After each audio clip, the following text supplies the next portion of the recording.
what we've done is we've just scraped and brushed our final layer of hot wax, and we're getting ready to apply our solid fluorocarbon block to the ski base. And what this product is here in my hand is the Fast Wax number 11 fluorocarbon. It's the blue color, which is the medium temperature range. This is a fluorocarbon block. The normal way of applying a fluorocarbon block is what we're about to demonstrate here. First, make sure that you've very thoroughly brushed and cleaned your ski base.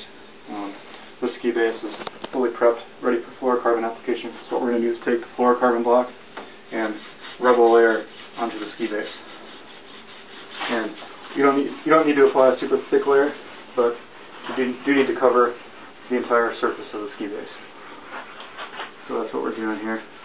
This is what I call an average layer. Applying layers like this, you'll get about 30 or 40 applications out of a block like that. So even though it is expensive, you do get some good mileage out of it. Always be careful with the fluorocarbon. Don't drop it. It will shatter if you drop it, and there goes $120 on the tube. So I always put it back in the container. Next, what I have is a cork. This is not my grip wax cork. This is a cork specifically for fluorocarbons. I keep it in a Ziploc bag in my wax box so I don't contaminate it with other stuff. It is important to replace these fairly often as well. And the key here with corking in a fluorocarbon is to be vigorous, and you need to generate enough friction and heat for the fluorocarbon to adhere to the ski base. So what we're doing right now is just lightly corking fluorocarbon onto the base so that it adheres to the base. If I just started vigorously corking, the fluorocarbon will just get blown out. So it's more or less smeared into the base. And what we're going to do now is vigorously cork. And consider this a warm-up for your ski race.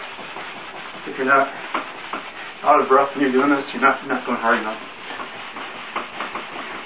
For this step, people commonly do use a roto cork, which is basically a roto brush except with a cork attachment on it.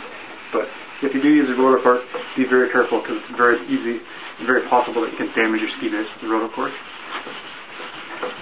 So just really work it into the ski base.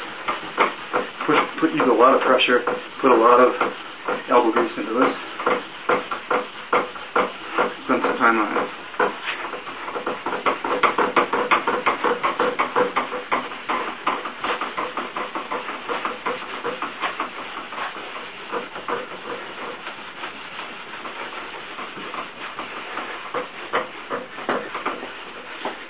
Now I'm appropriately out of breath.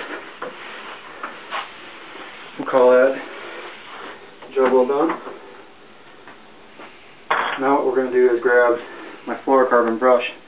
This is a brush that I only use for fluorocarbons. It's not a brush that I use to brush out normal waxes. Take a magic marker and write fluorocarbon only on it. This is a brush with fine bristles. This is the Toko polishing brush.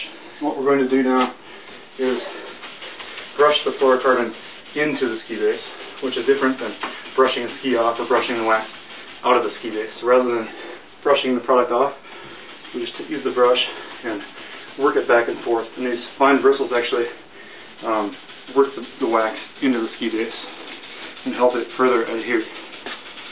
So we're just going to go back and forth with the brush like this for a while. And again, this is called brushing the fluorocarbon into the ski base. Go back and forth, scrubbing it in. Not much elbow grease, just very light with the brush.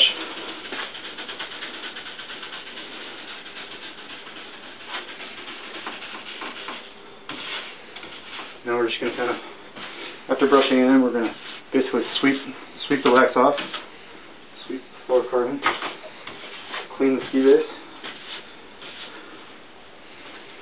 Lastly, take a polishing pad and polish the ski base. So we'll take any fine particles of fluorocarbon left on the ski base and polish it in. And most importantly, this puts a nice shine on the ski base. And rule of thumb, at least it certainly doesn't hurt to have a shiny ski. In general, a shiny ski is a fast ski.